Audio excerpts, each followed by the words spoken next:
Since the beginning of the church, it was not unusual for the church to be pictured as a boat, and a boat at sea, usually. Maybe it was because the early apostles, at least some of them, were fishermen, and well, maybe not.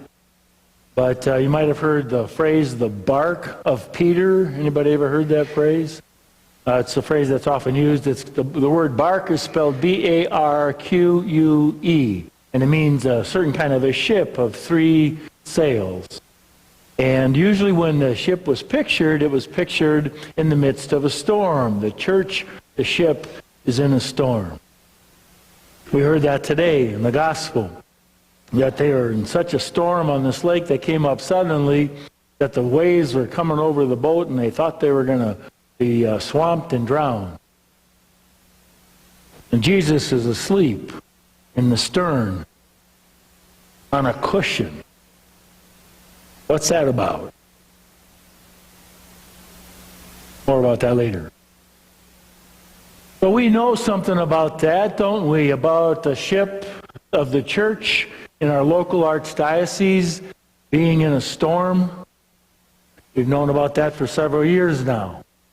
And things have moved on from there. We all know that Archbishop Neinstadt has resigned.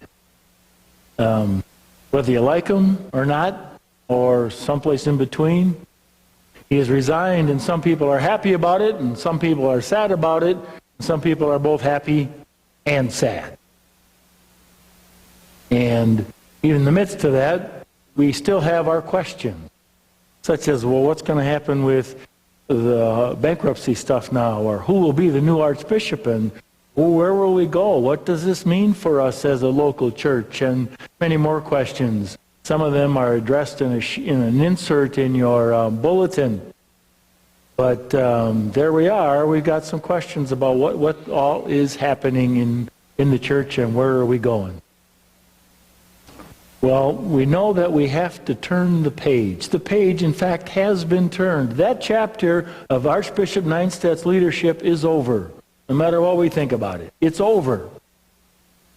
And a new chapter is beginning. And Jesus uses this language in the gospel. You might have heard it. Let us cross over to the other side. And Scripture scholars tell us it's not just let's get to the other side of the lake. It also means we need to cross over from where we are to the other side, to somewhere we need to be.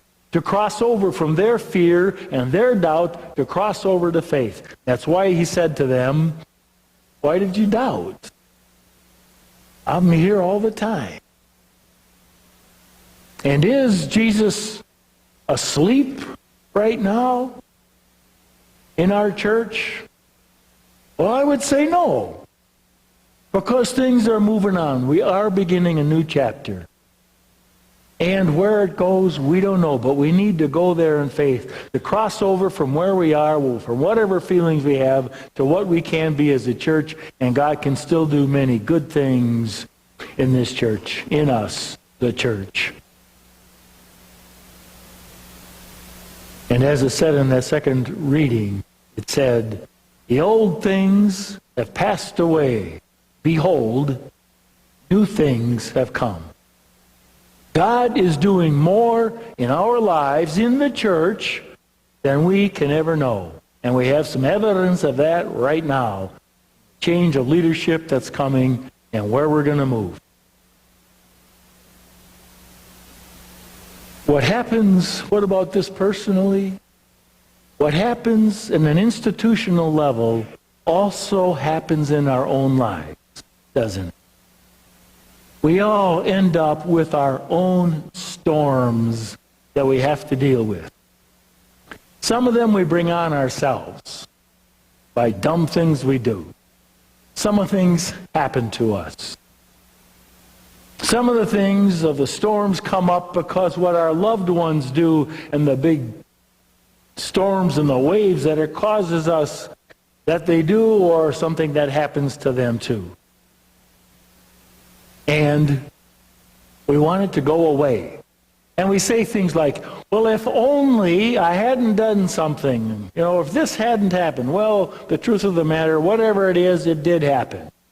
Or if only so-and-so would stop doing the dumb things they're doing right now. As if we could control that. Or if only I'd stop doing the dumb things I'm doing right now. If only something would change. Economically, spiritually, in our decisions, whatever. If only that would work. But new day needs to come. We need to turn the page and move on. Is Jesus asleep? What do you think? No. You know who's asleep? We are. The Spirit is still in us, but maybe we put the Spirit to sleep, or at least tried to. We're not listening. We're not listening to where God is leading us. And that's what we need to do when we are in, especially where we are in our own personal storms. We need to seek the Lord. Not to wake Him up, but to wake us up.